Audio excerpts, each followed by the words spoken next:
Uttar Pradesh BEd प्रवेश परीक्षा 2023 की तैयारी में लगे हुए सभी दोस्तों का एक बार फिर से स्वागत है शिक्षा संकल्प के यूट्यूब प्लेटफॉर्म पर। दोस्तों, आज के इस वीडियो के माध्यम से कला वर्ग से उन सारे प्रश्नों को कवर करने वाले हैं जो प्रश्न उत्तर प्रदेश बीएड प्रवेश परीक्षा के दृष्टिकोण से बेहद महत्वपूर्ण है। तो आइए बिना किसी देरी के आज की इस वीडियो की शुरुआत करते हैं। आप लोग हर एक प्रश्न का जवाब देते हुए चलिएगा। दोस्तों, हर साल यहाँ से यूपी बीएड एंट्रेंस एग्जाम में क्वेश्चन बनते हैं। तो आइए आज के इस टेस्ट की शुरुआत करते हैं। भारत का संविधान कब अंगीकृत किया गया? इंपॉर्टेंट प्रश्न है, ध्यान रखिएगा दोस्तों। पूछा गया प्रश्न है, भारत का संविधान जो है अंगीकृत कब किया गया? याद रखेंगे 26 नवंबर 1949 को। यहाँ पर देखिएगा 25 नवंबर दिया गया है, आप लोग इसको सही कर लीजिएगा। 26 नवंबर 1949 को भारतीय संविधान अंगीकृत किया गया और लागू कब किया गया था? याद रखिएगा 26 जनवरी 1950 को। ठीक है, 26 जनवरी 1950 को लागू किया गया और 26 नवंबर 1949 को अंगीकृत या अपनाया गया था। ठीक है भाई, तो चलिए अगला क्वेश्चन देखते हैं। निम्नलिखित में से कौन सा आयोग एक संवैधानिक निकाय नहीं है? चलिएगा, निम्नलिखित में से कौन सा आयोग जो है एक संवैधानिक निकाय नहीं है? इस प्रश्न का आप लोग जवाब करेंगे, ऑप्शंस को ध्यानपूर्वक पढ़ेंगे। चलिएगा, ध्यान रखेंगे राष्ट्रीय मानवाधिकार आयोग यानी विकल्प बी आपका यहाँ पर सही है। ऑप्शन बी आपका यहाँ पर बिल्कुल राइट हो जाएगा। ठीक है, यहाँ पर पूछा गया है निम्नलिखित में से कौन सा आयोग एक संवैधानिक निकाय नहीं है? तो ध्यान रखेंगे राष्ट्रीय मानवाधिकार आयोग जो है एक संवैधानिक निकाय नहीं है, यानी विकल्प बी आपका इस क्वेश्चन का बिल्कुल सही हो जाएगा। आइएगा, अगला प्रश्न है, भारत में आपातकाल की घोषणा निम्नलिखित में से किन परिस्थितियों में नहीं की जा सकती है?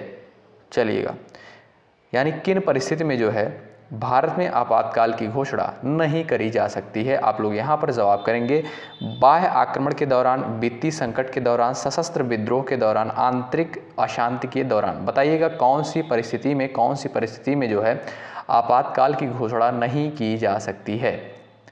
चलिएगा, फटाफट आप लोग जवाब करेंगे। चलिएगा, आप लोग फटाफट यहाँ पर इस क्वेश्चन का जवाब करेंगे।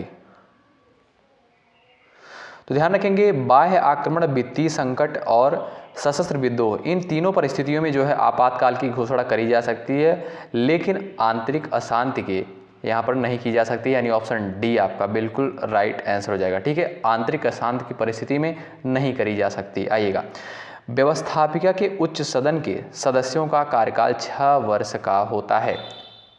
भारत में, फ्रांस में, भारत और फ्रांस में, ब्रिटेन में। फटाफट आप लोग इस प्रश्न का आंसर करेंगे। चलिएगा, याद रखेंगे भारत और फ्रांस में, यानी ऑप्शन सी आपका बिल्कुल राइट हो जाएगा। दोस्तों, यहाँ पर देखिएगा व्यवस्थापिका के उच्च सदन की बात करी गई है, तो उच्च सदन जो होगा व्यवस्थापिका का, यानी संसद का उच्च सदन क्या हो जाएगा भारत में? हो जाएगा आपका राज्यसभा। ठीक है, तो यहाँ पर 6 वर्ष इसका कार्यकाल होता है, याद रखेंगे। तो यहाँ पर ऑप्शन सी आपका राइट हो जाएगा। भारत और फ्रांस में दोनों में यह प्रक्रिया होती है। ठीक है, ऑप्शन सी आपका राइट हो जाएगा। ठीक, चलिए, भारत का निर्वाचन जो है, यहाँ पर क्वेश्चन पूछा गया है, भारत का निर्वाचन आयोग निम्नलिखित में से किसका चुनाव संपादित नहीं करता है? सभी लोग यहाँ पर जवाब करेंगे। भारत का निर्वाचन आयोग निम्नलिखित में से किसका चुनाव संपादित नहीं करता है? पंचायत का चुनाव, यानी ऑप्शन सी आपका राइट है। यहाँ पर ऑप्शन सी वाले बिल्कुल यहाँ पर राइट हो जाएंगे। दोस्तों, ऐसे ही प्रश्न एग्जाम में बनते हैं। भारतीय संविधान की उद्देशिका में इनमें से किसका उल्लेख नहीं है? संप्रभु, संघात्मक, समाजवादी, गणतंत्र। चलिएगा, फटाफट आप लोग यहाँ पर जवाब करेंगे। चलिएगा भाई, यहाँ पर जो है आपका ऑप्शन बी करेक्ट हो जाएगा, संघात्मक। ठीक है, ऑप्शन बी वाले यहाँ पर बिल्कुल राइट हो जाएंगे। ठीक है, 42वां संविधान संशोधन 1976 के द्वारा, जैसा कि आप सभी को पता होगा, तीनों शब्द जोड़े गए थे, संप्रभु, समाजवादी और गणतंत्र। ठीक है, तो यहाँ पर भाई आपका जो है ऑप्शन बी करेक्ट होगा। ठीक है, आइए, भारत में ईवीएम का प्रयोग प्रथम बार कब हुआ? भारत में जो है ईवीएम का प्रयोग सर्वप्रथम बार कब हुआ था? चलिएगा, फटाफट आप लोग जवाब करेंगे। यहाँ पर राइट आंसर हो जाएगा आपका 1998। ठीक है, ऑप्शन डी करेक्ट हो जाएगा। शुद्ध वर्तनी वाले शब्द को पहचानिए। दोस्तों यहाँ पर हमने कुछ हिंदी के भी प्रश्नों को कवर किया है। शुद्ध वर्तनी वाले शब्दों को आपको पहचानना है। यहाँ पर कौन सा विकल्प सही है?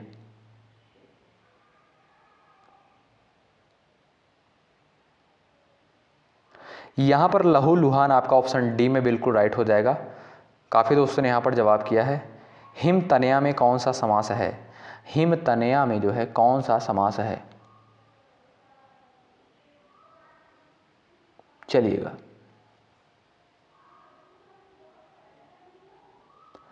यहाँ पर राइट आंसर हो जाएगा आपका बहुब्रीहि समास। ठीक है, आप लोग इसका समास विग्रह बताएंगे। ठीक है, यहाँ पर ऑप्शन बी आपका राइट आंसर हो जाएगा। ठीक है, हिम तनया का जब आप लोग समास विग्रह करेंगे हो जाएगा हिम की तनया। तनया का अर्थ होगा यहाँ पर पुत्री। ठीक है, हिम की तनया अर्थात जो है पार्वती। तो यहाँ पर ऑप्शन बी आपका राइट हो जाएगा, बहुब्रीहि समास होगा। आइए, आंखों का काजल चुराना, इसका अर्थ क्या हो जाएगा? यहाँ पर आंखों का काजल चुराना, यहाँ पर राइट आंसर हो जाएगा सफाई से चोरी करना। ठीक है, विकल्प बी आपका यहाँ पर राइट है, ऑप्शन बी आपका करेक्ट हो जाएगा। दुस्तर शब्द का जो है तात्पर्य है, चलिएगा, दुस्तर का तात्पर्य क्या हो जाएगा भाई? आप लोग जवाब करेंगे। यहाँ पर दोस्तों आप ध्यान रखेंगे, सही आंसर आपका हो जाएगा जिसके पार जाना कठिन हो। ठीक है, यहाँ पर ऑप्शन सी आपका राइट होगा। दुस्तर का अर्थ होगा जिसके पार जाना कठिन हो। आइएगा, तद्भव शब्द का चयन कीजिए। यहाँ पर बताइएगा प्रहर, पक्व, पहर, पक्ष, इसमें बताइए तद्भव शब्द कौन सा है? चलिए, यहाँ पर दोस्तों सही जवाब हो जाएगा आपका पहर। ठीक है, यहाँ पर ऑप्शन सी राइट होगा।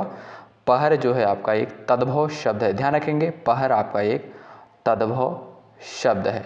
ठीक है, और बाकी के प्रहर, पक्व, पक्ष ये जो है आपके तत्सम हैं। इतिहास के जनक के रूप में कौन जाना जाता है? कल्हड़, हेरोडोटस, जस्टिन हॉल। 4 विकल्प दिए गए हैं, ऑप्शंस को पढ़ें और जवाब करें भाई। चलिएगा, तो ध्यान रखेंगे हेरोडोटस को, यानी ऑप्शन बी आपका राइट हो जाएगा।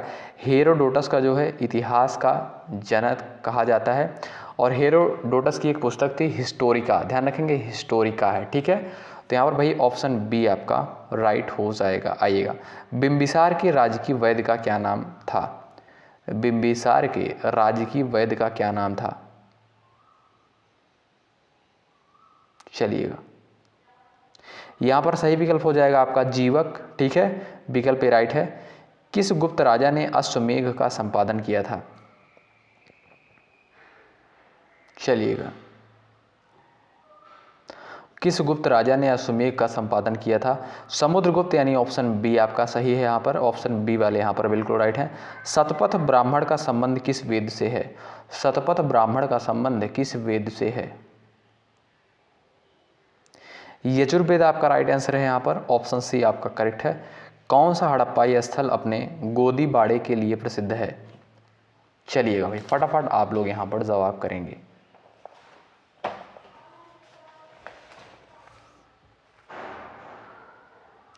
यहाँ पर दोस्तों लोथल राइट हो जाएगा, ऑप्शन आपका सी राइट हो जाएगा। और लोथल कहाँ पर भाई? गुजरात में। ठीक है, चलिएगा, सुवर्ण नामक भारतीय स्वर्ण मुद्रा का क्या भार था?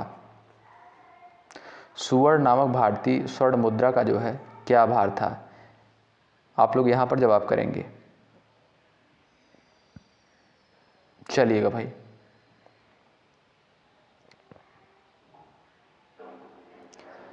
यहाँ पर दोस्तों राइट आंसर हो जाएगा 80 रत्ती। ठीक है, ऑप्शन सी आपका करेक्ट होगा। शेर शाह द्वारा चलाई गई चांदी की मुद्रा जिसको मुगलों ने भी आगे बढ़ाया क्या कहलाता है? रुपया, दिनार, अशरफी, मुहर।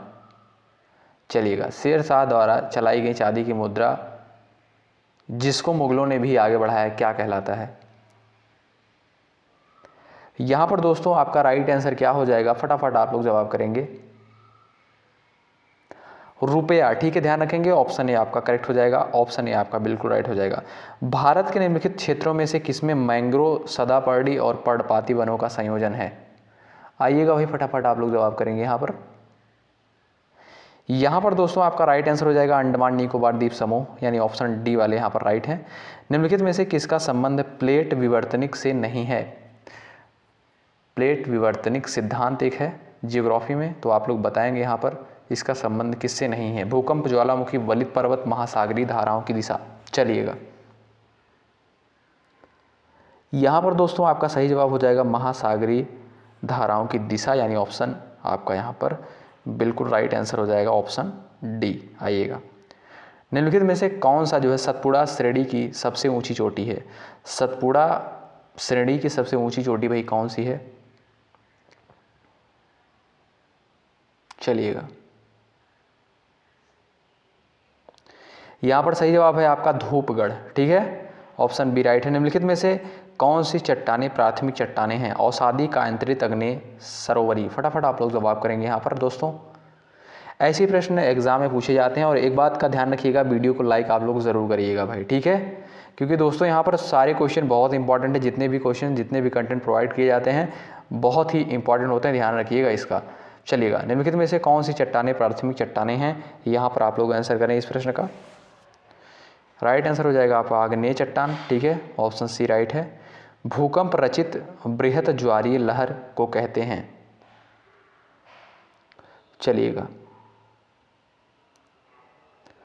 सुनामी। ठीक है, ऑप्शन डी आपका राइट हो जाएगा। ऑप्शन डी आपका यहाँ पर बिल्कुल राइट हो जाएगा। ठीक है भाई, अंतः सागरीय भूकंप से उत्पन्न बृहत ज्वारीय लहर को जो है सुनामी कहते हैं, ध्यान रखेंगे। ठीक है, आइएगा, किस पवन तंत्र को, ध्यान रखिएगा यहाँ पर क्वेश्चन पूछा गया है, किस पवन तंत्र के अंतर्गत पवन की दिशा प्रतिदिन परिवर्तित होती है? व्यापारिक पवनें, मानसून पवनें, इनमें से कोई नहीं, जल, स्थल, समीरें। चलिएगा, किस पवन तंत्र के अंतर्गत पवन की दिशा प्रतिदिन परिवर्तित होती है? चलिएगा,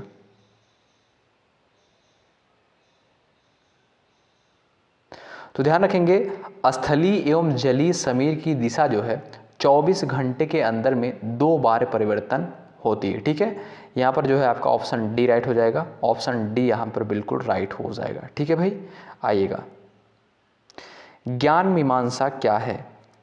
ज्ञान मीमांसा जो है क्या है, आप लोग यहाँ पर जवाब करेंगे।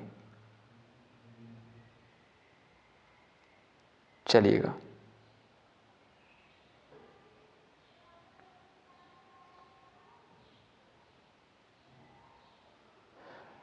यहाँ पर ऑप्शन सी आपका राइट हो जाएगा, ज्ञान का स्रोत, यानी ऑप्शन सी आपका बिल्कुल राइट हो जाएगा। ज्ञान मीमांसा जो है दर्शन शास्त्र की एक शाखा है जिसमें ज्ञान के स्रोत की व्याख्या की गई है। ठीक है, यहाँ पर ऑप्शन सी आपका राइट हो जाएगा। ऑप्शन सी आपका बिल्कुल करेक्ट हो जाएगा। पंचायती राज व्यवस्था क्या है? इंपॉर्टेंट प्रश्न है, जवाब करेंगे। पंचायती राज व्यवस्था जो है क्या है?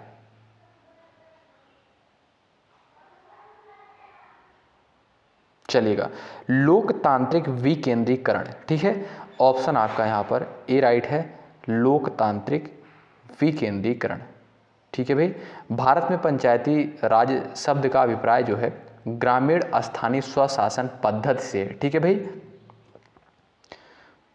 समाज एक अद्वितीय वास्तविकता है, यह किसका कथन है?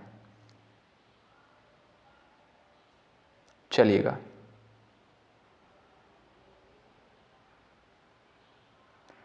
याद रखेंगे जो है आपका यहाँ पर राइट आंसर हो जाएगा एमिल दुर्खीम। ठीक है, ऑप्शन बी आपका राइट हो जाएगा। दुर्खीम के द्वारा जो है कहा गया था समाज एक अद्वितीय वास्तविकता है, यानी ऑप्शन बी आपका यहाँ पर राइट आंसर हो जाएगा। ठीक है भाई, ये जो है एक फ्रांस के समाजशास्त्री थे, ध्यान रखेंगे। दुर्खीम जो है फ्रांस के समाजशास्त्री थे। ऑप्शन बी आपका यहाँ पर राइट हो जाएगा। तो दोस्तों यहाँ पर हमने आर्ट ग्रुप के इंपॉर्टेंट प्रश्नों को सॉल्व करने का प्रयास किया है। ऐसे ही प्रश्न हर साल एग्जाम में बनते हैं, तो अब आप लोग बताइएगा कितने प्रश्नों को आप लोगों ने बिल्कुल और राइट किया है। हमने सेलेक्टेड क्वेश्चंस को ही कवर किया था दोस्तों। ठीक है, जो इंपॉर्टेंट प्रश्न होते हैं एग्जाम के पॉइंट ऑफ व्यू से, उन्हीं सारे प्रश्नों को हमने कवर करने का प्रयास किया था। अब आप लोग बताइएगा कितने क्वेश्चंस को आप लोगों ने सही किया है। और बहुत बहुत धन्यवाद अंत तक बने रहने के लिए। अगर आप लोग चैनल पर नए हैं और यूपी बीएड एंट्रेंस एग्जाम की तैयारी में लगे हुए हैं, शिक्षा संकल्प के यूट्यूब प्लेटफॉर्म से आप लोग ज़रूर जुड़िएगा, निश्चित रूप से आपको यहाँ से मदद मिलेगी। जितने भी कंटेंट प्रोवाइड किए जाते हैं सारे कंटेंट एग्ज़ाम के पॉइंट ऑफ व्यू से बहुत ही इंपॉर्टेंट होते हैं। अगर कोई ऑफिशियल अपडेट आती है यूपी बीएड से संबंधित तो आप लोग फटाफट जुड़ जाइए, क्योंकि यहाँ पर सबसे पहले आपको ऑथेंटिक न्यूज़ प्रोवाइड की जाती है। बहुत बहुत शुक्रिया। जय हिंद, जय भारत, शुभ रात्रि।